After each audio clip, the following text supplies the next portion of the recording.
The purpose of this record is to show you how to use your imagination to achieve your every desire. Most men are totally unaware of the creative power of imagination and invariably bow before the dictates of facts and accept life on the basis of the world without. But when you discover this creative power within yourself, you will boldly assert the supremacy of imagination and put all things in subjection to it. When the man speaks of God in man, he is totally unaware that this power called God in man is man's imagination. This is the creative power in man. There is nothing under heaven that is not plastic as potter's clay to the touch of the shaping spirit of imagination. Once a man said to me, "You know, Neville, I love to listen to you talk about imagination. But as I do so, I invariably touch the chair with my fingers and push my feet into the rug, just to keep my sense of the reality and the profundity of things." Well, undoubtedly he is still touching the chair with his fingers and pushing his feet into the rug. But now let me tell you another one who didn't touch with her fingers and didn't push that foot of hers onto the board of the streetcar. It's the story of a young girl, just turned 17. It was Christmas Eve, and she is sad of heart. For that year, she had lost her father in an accident, and she's returning home to what seemed to be an empty house. She was untrained to do anything, so got herself a job as a waitress. This night is quite late, Christmas Eve. It's raining. The car is full of laughing boys and girls home for their Christmas vacation. And she couldn't conceal the tears. Luckily for her, as I said, it was raining. So she stuck her face into the heavens to mingle her tears with rain. And then, holding the rail of the streetcar, this is what she did. She said, "This is not rain, but this is spray from the ocean. And this is not the salt of tears that I taste, but this is the salt of the sea in the wind. And this is not San Diego. This is a ship, and I'm coming into the Bay of Samoa." And there she felt the reality of all that she had imagined. Then came the end of the journey, and all are out. 10 days later, this girl received a letter from a firm in Chicago saying that her aunt, several years before, when she sailed for Europe, deposited with them $3,000 with instructions that if she did not return to America, this money should be paid to her niece. They had just received information of the aunt's death and were now acting upon her instructions. 1 month later, this girl sailed for Samoa. As she came into the bay, it was late that night, and there was salt of the sea in the wind. It wasn't raining, but there was spray in the air, and she actually felt what she felt 1 month before, only this time she had realized her objective. Now this whole record is technique. I want to show you today how to put your wonderful imagination right into the feeling of your wish fulfilled, and let it remain there and fall asleep in that state. And I promise you from my own experience, you will realize the state in which you sleep if you could actually feel yourself right into the situation of your fulfilled desire and continue therein until you fall asleep. As you feel yourself right into it, remain in it until you give it all the tones of reality, until you give it all the sensory vividness of reality. As you do it, in that state, quietly fall into sleep. And in a way you will never know, you could never consciously devise the means that will be employed, you will find yourself moving across a series of events leading you towards the objective realization of this state. Now here is a practical technique. The first thing you do, you must know exactly what you want in this world.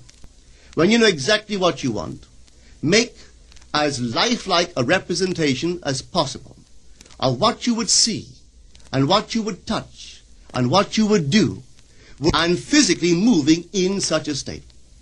For example, suppose I wanted a home, but I had no money, but I still know what I want. without taking anything into consideration, I would make as lifelike a representation of the home that I would like, with all the things in it that I would want. And then, this night, as I would go to bed, I would, in a drowsy, sleepy state, the state that borders upon sleep, I would imagine that I am actually in such a house, that were I to step off the bed, I would step upon the floor of that house. Were I to leave this room, I would enter the room that is adjacent to my imagined room in that house. And while I am touching the furniture and feeling it to be solidly real, and while I am moving from one room to the other in my imaginary house, I would go sound asleep in that state. And I know that in a way I could not consciously devise, I would realize my house. I have seen it work time and time again. If I wanted promotion in my business, I would ask myself what additional responsibilities would be mine were I to be given this great promotion. What would I do? What would I say? What would I see? How would I act? And then in my imagination, I would begin to see and touch and do and act as I would outwardly see and touch and act were I in that position. If I now desired the mate of my life, were I now in search of some wonderful girl or some wonderful man, what would I actually find myself doing that would imply that I have found my state? For instance, suppose now I was a lady. One thing I would definitely do, I would wear a wedding ring. I would take my imaginary hands, and I would feel the ring that I would imagine to be there. And I would keep on feeling it until it seemed to me to be solidly real. I would give it all the sensory vividness I am capable of giving anything. And while I am feeling my imaginary ring, which implies I am married, I would sleep. This story is told us in the Song of Songs, or the Song of Solomon. It is said, "At night on my bed, I sought him whom my soul loveth. I found him whom my soul loveth, and I would not let him go until I brought him into my mother's house, right into the chamber of her that conceived me." If I would take that beautiful poem and put it into modern English, into practical language, it would be this.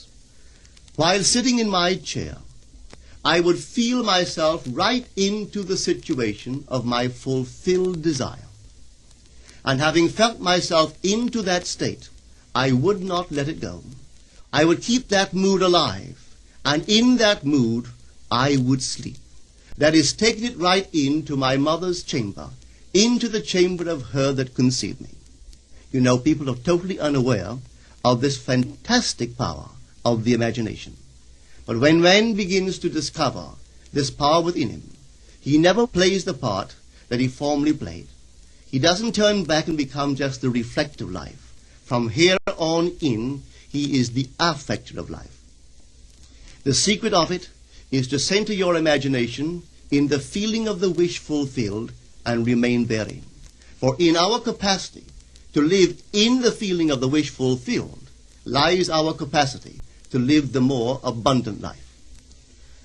Most of us are afraid to imagine ourselves as important and noble individuals, secure in our contribution to the world, just because at the very moment that we start our assumption, reason and our senses deny the truth of our assumption. We seem to be in the grip of an unconscious urge which makes us cling desperately to the world of familiar things and resist all that threatens to tear us away from our familiar and seemingly safe moorings.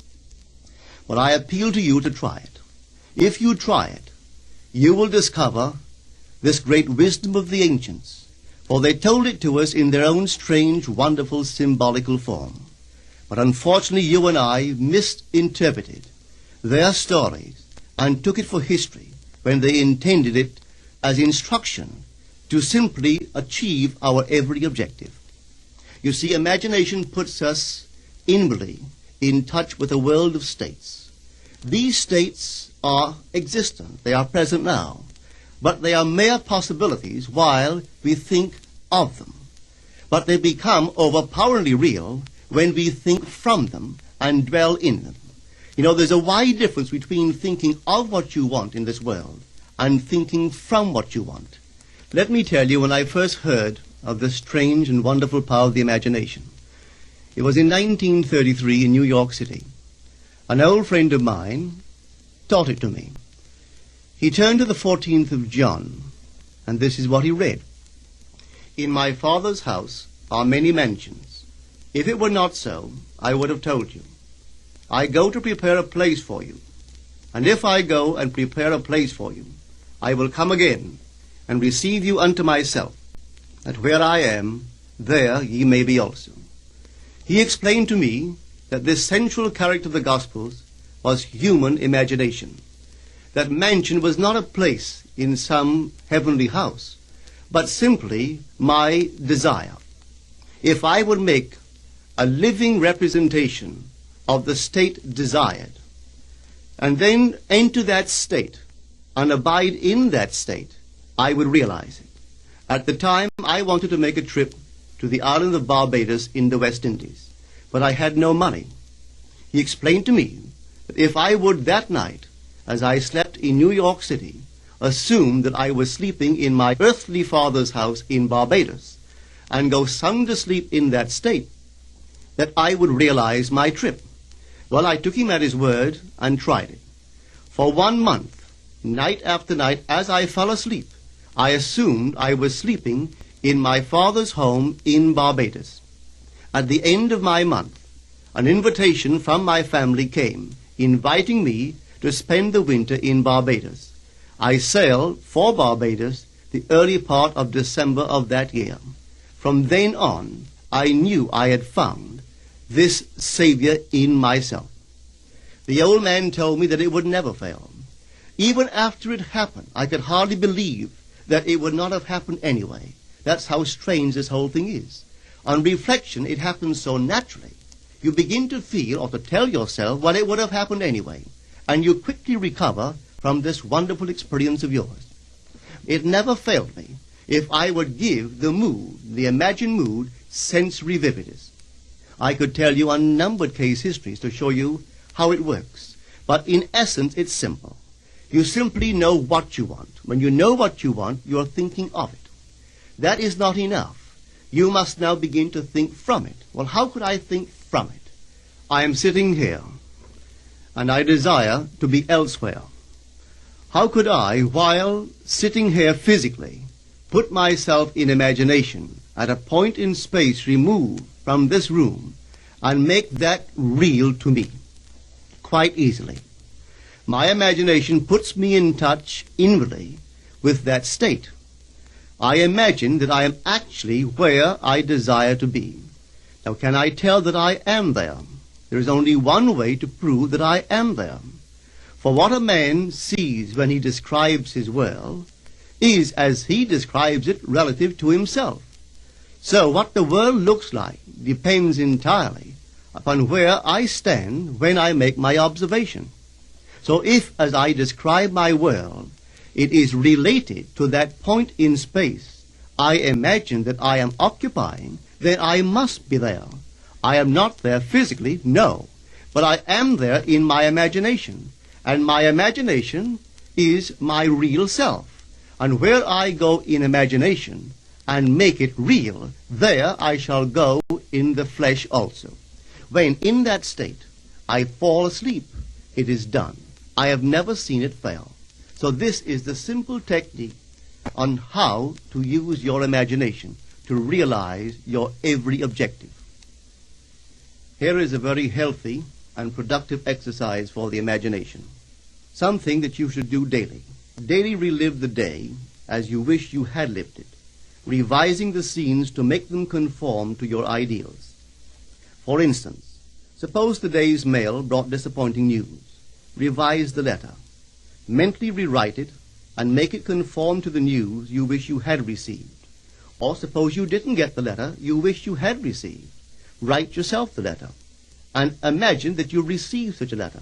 Let me tell you a story that took place in New York not very long ago. In my audience sat this lady who had heard me numberless times. And I was telling the story of revision. that man, not knowing the power of imagination, he goes to sleep at the end of his day, tired and exhausted, accepting as final all the events of the day. And I was trying to show that man should, at that moment, before he sleeps, he should rewrite the entire day and make it conform to the day he wished he had experienced. Here is the way a lady wisely used this law of revision. It appears that 2 years ago she was ordered out of her daughter-in-law's home. For 2 years there was no correspondence. She had sent her grandson at least 24 presents in that interval, but not one was ever acknowledged. Having heard the story of revision, this is what she did. As she retired at night, she mentally constructed 2 letters. One she imagined coming from her grandson, and the other from her daughter-in-law. In these letters they expressed deep affection for, and wondered why she had not called to see them.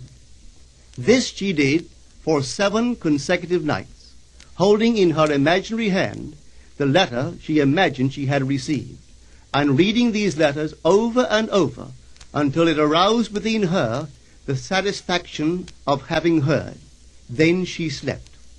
On the 8th day, she received a letter from her daughter-in-law. On the inside there were 2 letters, one from her grandson and one from the daughter-in-law. They practically duplicated the imaginary letters that this grandmother had written to herself 8 days before. This art of revision can be used in any department of your life. Take the matter of health. Suppose you were ill. Bring before your mind's eye the image of a friend. Put upon that face an expression which implies that he or she sees in you that which you want the whole world to see. Just imagine he is saying to you that he has never seen you look better, and you reply, I have never felt better. Suppose your foot was injured. Then do this. Construct mentally a drama which implies that you are walking, that you're doing all the things that you would do if the foot was normal, and do it over and over and over until it takes on the tones of reality. Whenever you do in your imagination that which you would like to do in the outer world, that you will do in the outer world.